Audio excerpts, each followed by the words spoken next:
Fancy seeing you guys here. Yo, it's your boy, Ozzy. Now, this was originally created for university. It's a documentary about being a fan in Doctor Who and me exploring the Doctor Who fandom. But I thought it's about time that I gave you guys this documentary to have a look at for yourselves, just so you can see what I did at uni. And yeah, I think it's a really cool video, and I hope you guys enjoy it. So roll the title sequences.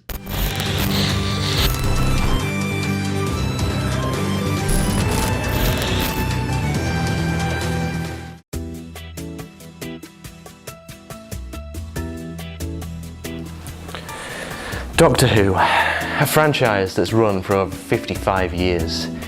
I'm Oscar, by the way. It was my granddad who introduced me to this franchise, and thanks to him it's never stopped. So I decided to take it upon myself to further explore what it means to be a Whovian. Hold on to your fezzes, this is going to be a gripping adventure through space and time. For those of you who don't know, Doctor Who is the longest running science fiction show on television. It started in 1963 with William Hartnell absolutely owning the role of the Doctor. Every week, a new adventure in time and space would take place. Alien planets? You bet. Historical shenanigans with the Romans? This show has it all. It has managed to reinvent itself every year with gripping tales of adventure and universal domination. So I decided to take it upon myself to understand why people have stuck with this franchise for so long. I'll be talking to Richard Lloyd, a collector, Mana Lissily, an expanded media expert, and Dominic G. Martin, a cosplay enthusiast. But before you go anywhere, guys, make sure you check out the MonoSupreme eBay store. We have a lot of Doctor Who kits there, from the original Dalek concept art customs right up to the new Krynoid sculpt. Very proud of that, thanks to Stan for doing the base sculpt. Stay tuned for a lot more things on the store. Support us. This is how we make these videos, by you guys supporting the channel. Back to the video. But first, let's take a look inside this room. Come on, don't be shy. So, yeah, I'm a massive nerd. This is my Doctor Who collection. Right, so up in the attic we've got a hell of a lot more Doctor Who stuff. Look, we got the Dalek here, we got a box of box action figures here, box of action figures, box of action figures. If there's a fire and I lose all this stuff, well, it's the end. With that in mind, I thought, what better way to spend an afternoon than talk to a grown man about his plethora of toys made for children. Wow, this is absolutely insane. How long have you been collecting, Richard? Because it seems to have accumulated to a point. It certainly has, yeah. Yeah. So it's been 13 years, since I started. I started, when I became a Doctor Who fan. So it was back with Series 4 of Doctor Who, just before that, really. And the very first thing I got actually was a issue of Doctor Who Adventures magazine. Okay. It was issue 56, I think. Yeah, and it just sort of spiraled from there. I got that magazine every week from there on in. I got the figures and stuff, starting with the Utopia gift set with Professor Yana. That was my first figure set. Yeah. Classic.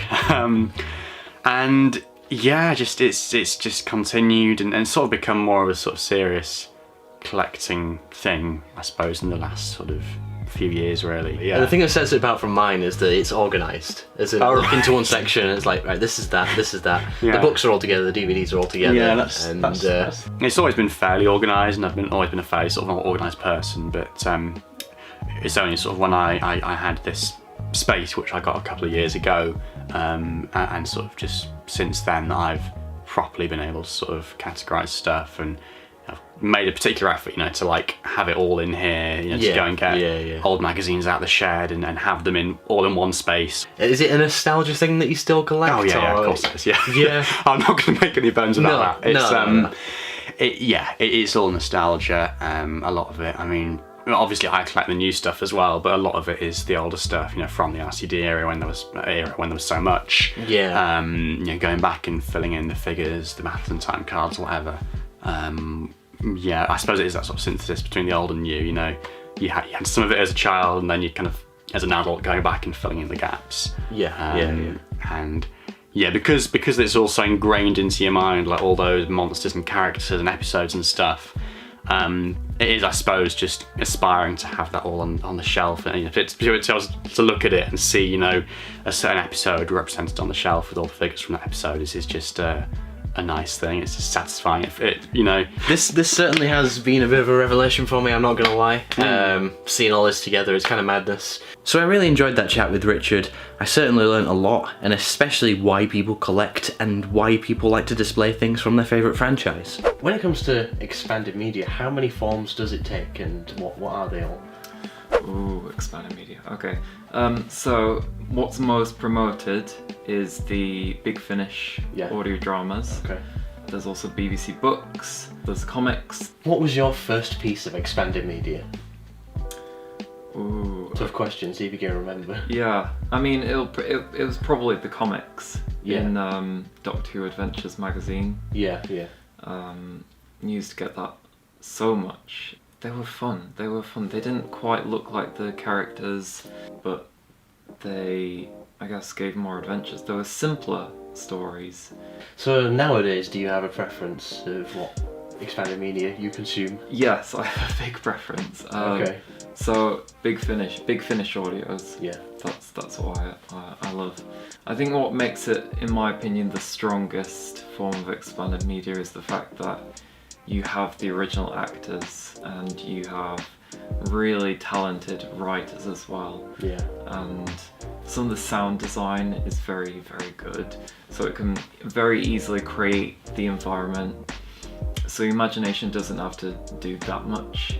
Writers really know how to write these characters. They know how to make them stand out. And once you hear them speak, you know exactly who's speaking and what they're going to be like. I think what Big Finish does best is synthesize a sort of style of a Doctor's era, so they can, they can take the Sylvester McCoy era, which was starting to go more in adult places for more adult audiences, or the First Doctor, Second Doctor's stories, which are they make things very mysterious, and the Doctor sometimes isn't in the story for the whole thing. I'm not sure if the current era has really found its exact style yet. Okay. Where does one jump on? Since there's thousands and thousands of books and audios and magazines, well, where do you start? There are starting points, but I think it does depend on which Doctor you want to start with and which Doctor you like the best. What kind of thing are you going for, really? I suppose 100% if you're a fan of the sort of Hartnell era stuff like I am. The more sort of mysterious stuff, I think the Big Finish First Doctor Companion Chronicles are probably my favourite kind of stories. I think you do need to have a bit of knowledge of the TV series of that kind of era, what happened in that era. So after that talk with Mana, I definitely got to see why people listen to the expanded media or read it or create things to do with it and stuff like that. It's really an interesting add-on to what you already get already. My name's Dominic G. Martin. I've been a Doctor Who fan for the past, since the revivals, so since 2005, that'll be 16 years. It has gotten me into all sorts of things, such as obviously cosplay, and it has contributed to my social circle as well. I've made a lot of friends through Doctor Who, and I've also found a job through Doctor Who because I'm currently a producer with Big Finish. But when did you start cosplaying? So I started cosplaying around 2011 or 12 because my mother knitted me a Tom Baker scarf. Okay. So I was like, I might be able to put something together here. So my first ever cosplay outfit, I dragged a red jacket out of my wardrobe, which belonged to my dad, and put that with the scarf. Hey presto, you've got a season 12 Tom Baker outfit. Yeah. And after that, I just generally improved it from there. Took it to the Collectomania convention at Milton Keynes and met some other cosplaying people, which was really nice because I found this entire community to get involved in. And that's how really I got started. And just from there on, you just kept on collecting bits and bits, more and more and more. And it just keeps on going on like that. Cosplaying for me is just that form of escapism. It's just so much fun to feel like you're wearing the costume. Well, basically you are wearing the costume of the character, but to feel like you are encapsulating that character in style. It just creates a feeling of coolness. You feel cool like dressing up as, say, Tom Baker with the extremely long scarf and the long coat. It's something different. It's not something you can do every day. I mean, you could do it every day, but it's probably not advisable. But it's generally something that is like, it just creates a whole sense of fantasy, and it really just makes you feel cool. As I said, yeah, it makes you feel cool. With what do you think nowadays? What could I pull off? What do you think I could cosplay as right now? Looking at yourself, I think you could make I think you'd make a really solid Capaldi. You think? You've got the Series 8 hair. I think nice. You could rock it. Yeah, you got I that think I do nice trim.